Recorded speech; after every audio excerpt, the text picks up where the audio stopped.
Hey guys, welcome to another episode of Just In Case. So you think you want to be an audiophile, huh?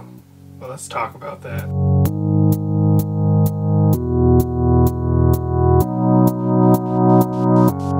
Hey guys, over the past few months, I've done some research and have been looking heavily into audiophile equipment.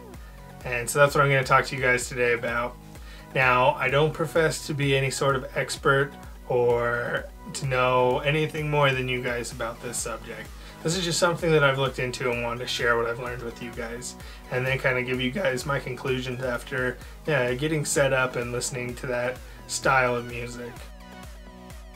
So let's talk about headphones. Most of us have been introduced to the term audiophile based off of headphones.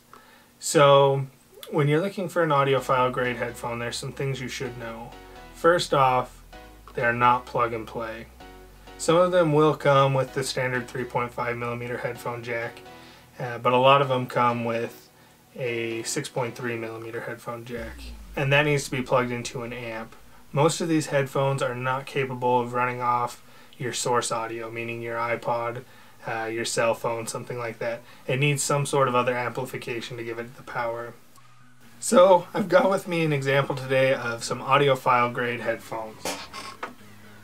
They're the Sennheiser HD 700s. Now these are going to run you about $750 if you buy them off Sennheiser's website. There's obviously a lot cheaper places to get them, but that's up to you. Now, one thing to know is there are different types of headphones. This one in particular is an open back headphone, which means the sound is going to come out. You can't really tell, but this is mesh here. And so what that allows you to do is to hear the sound outside of your headphones. So what that creates is what's called a sound stage, an open sound stage, meaning that you can hear what's around you and you can hear the music as well, which makes it sound more like the music is around you instead of just in your headphones. So that's a big thing to consider, is do you want everybody to hear what you're listening to? What environment are you going to be listening to these headphones in? Now, to contrast that, I've got here a pair of Beats Studios. These are a closed back headphone, meaning that the sound doesn't leak out, and as a matter of fact, these are actually noise canceling. So you have to actually charge these, but then they're going to take the sound from outside and combat that so that you're just hearing the music and you're not going to be able to hear anything around you. So if that's more what you're into, then you might want to stick to something like these.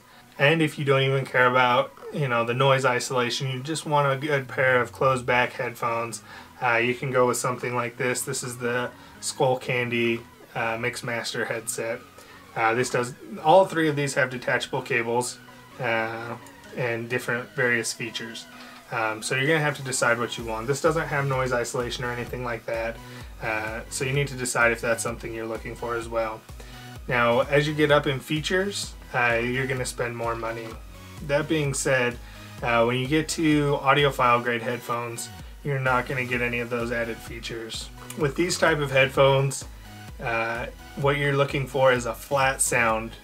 So with these headphones, with Beats, with any other headphones, the manufacturer has gone through and tweaked the sound. They messed with it a little bit to give you different types of sounds, to make the music sound how they think it should sound or how it sounds best to them. And sound is such a subjective thing that it's going to depend entirely on you what kind of headphones sound good. Now, when you get into audiophile grade headphones, they're flat, meaning that if they have tweaked it, it's very minimal and everything's going to be on the same playing field. With Beats, you're going to get a lot of bass.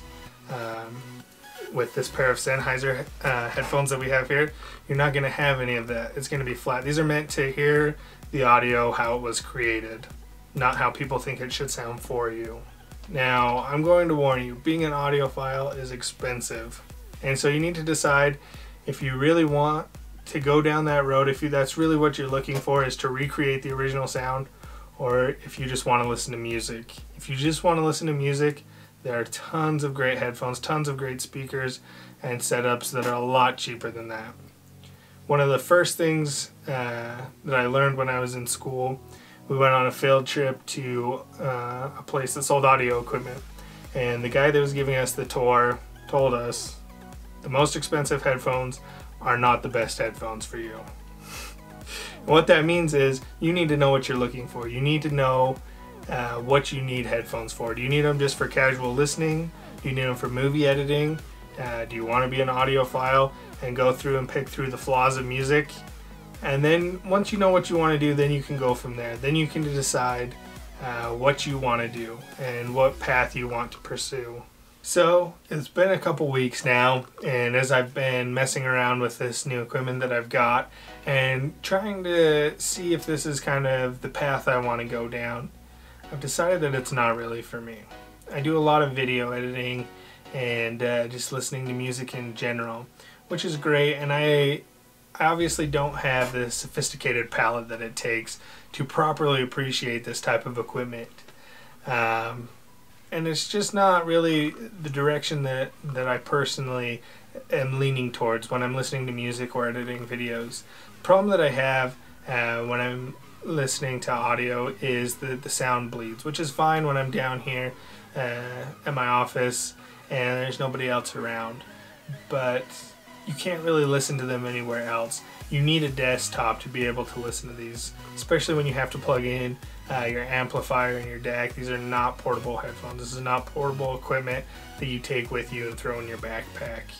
A lot of times when I'm recording voiceovers and things like that, I can't use them because the sound leaks. And most of my microphones are going to be able to pick up that sound that comes out, and it makes it sound weird.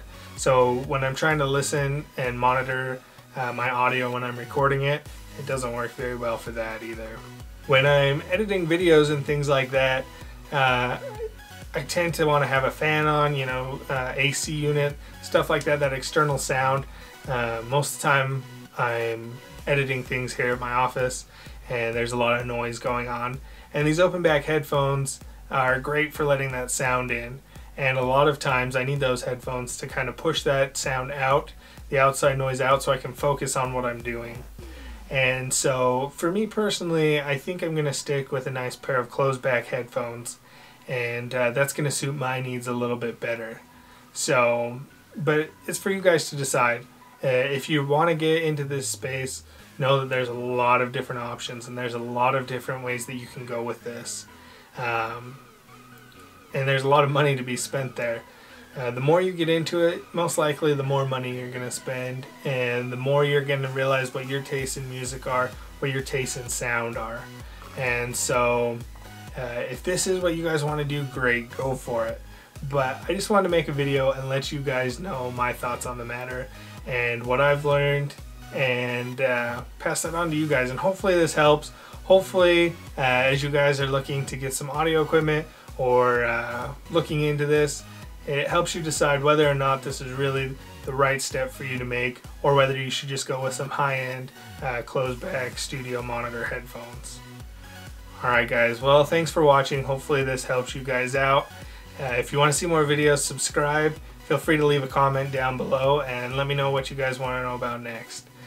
These videos are kind of just random things, and as I go through different phases and as I look for different equipment and learn new techniques, that's what I plan to bring to you guys.